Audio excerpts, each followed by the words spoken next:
Litbang Kompas merilis survei terbaru terkait elektabilitas bakal calon presiden 2024.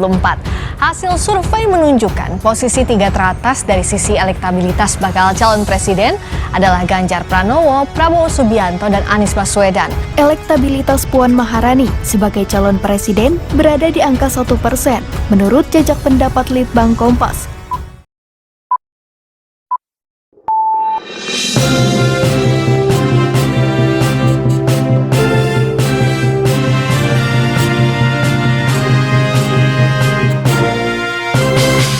Bagai langit dan bumi, saat Ganjar raih elektabilitas 23%, Puan cuma dapat 1%. Halo PDIP, kenyataan memang tak tertahankan. Hasil survei Litbang Kompas yang dirilis hari Rabu, 26 Oktober 2022, menempatkan perolehan suara untuk Gubernur Jawa Tengah, Ganjar Pranowo, di angka 23%. Hal ini berbanding terbalik dengan elektabilitas rekannya di PDIP, Puan Maharani, yang hanya mendapat 1%. Elektabilitas Puan tidak terpaut jauh dari Menteri Sosial Tri Risma hari ini yang menggondol elektabilitas 1,2%. Meski demikian, Puan unggul sedikit dari mantan Gubernur DKI Jakarta Basuki Cahayapurnama alias Ahok yang elektabilitasnya 0,7%.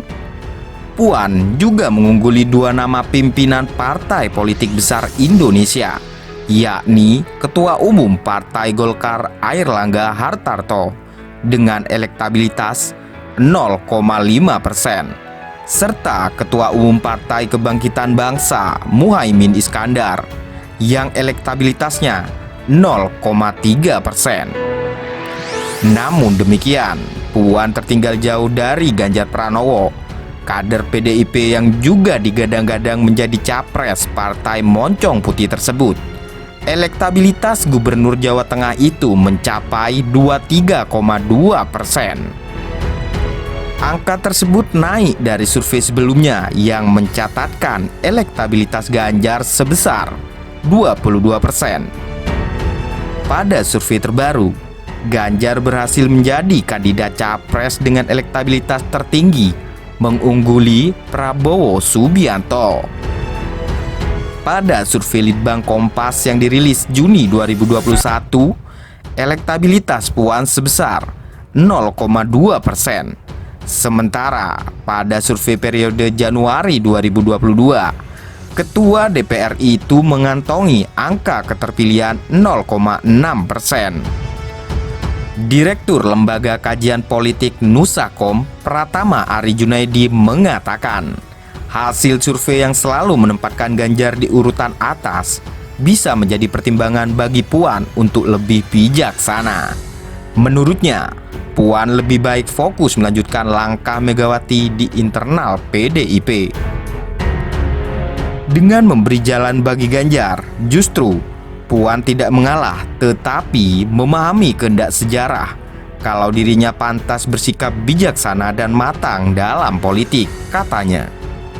Ari mengatakan, kelasnya Puan adalah porsi ketua umum.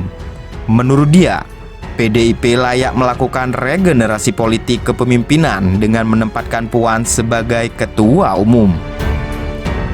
Sejumlah elit PDIP, lanjut Ari, mulai menyadari bahwa elektabilitas Ganjar Pranowo kian kuat.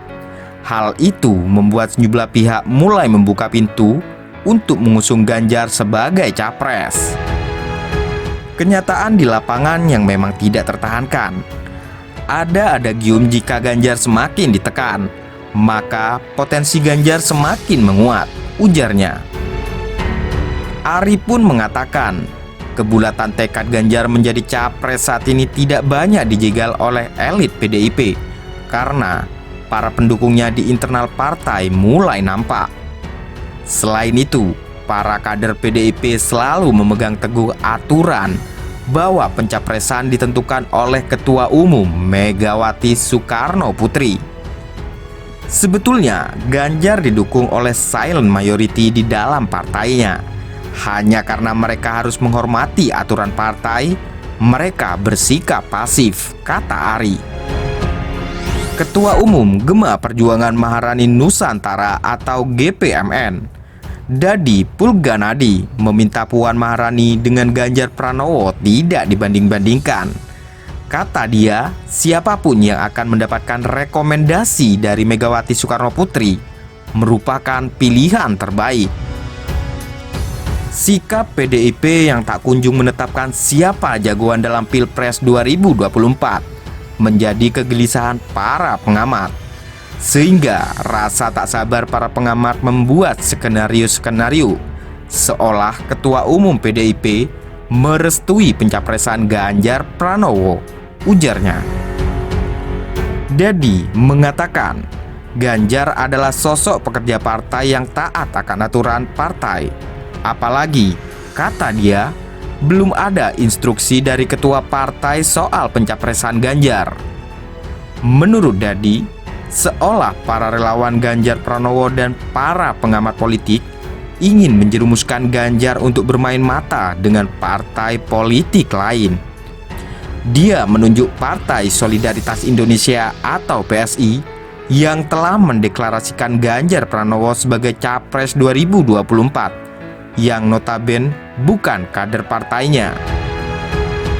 Ada upaya untuk membelah kekuatan PDIP dengan membanding-bandingkan Puan dengan Ganjar Pranowo. Yang jelas-jelas gerakan Ganjar tidaklah bisa dibilang sebagai keterwakilan PDIP, tandas Dadi.